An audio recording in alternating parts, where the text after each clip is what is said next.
ลักษีเสียงแววแววออกข่าวสถานี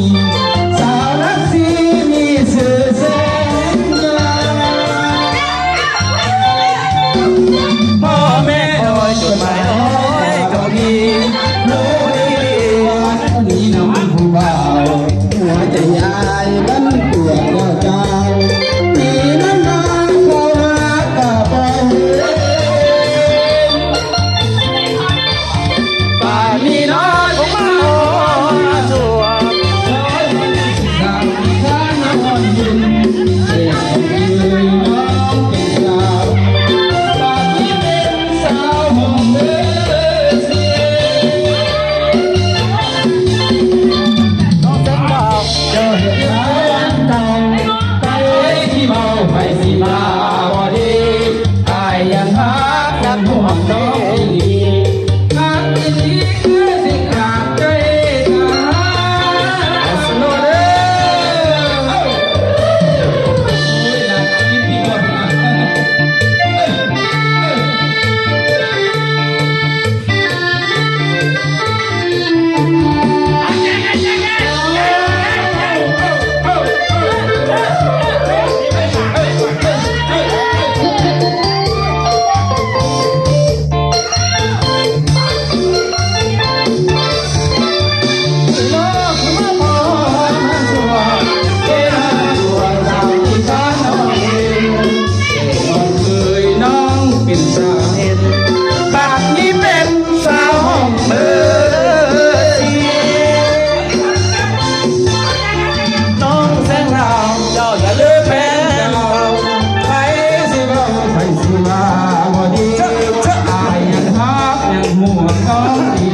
ดำน้ำได้ดำน้ำได้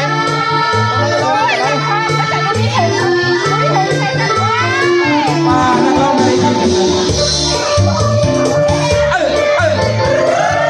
เอาสาวแรกกันได้โอเคโอ้ไม่เป็นสุดภาพมุมพอนะสุดภาพมุมพอกันเป็นไร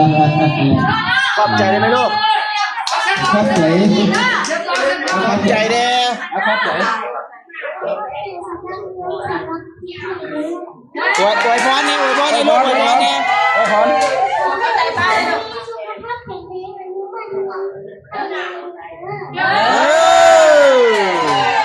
น้อยมาให้เราดูสุขภาพตัวเองมีเงินมีคำหลายๆเห็นไหมยาทิพย์ให้หลานดีเนาะเอาไปสาว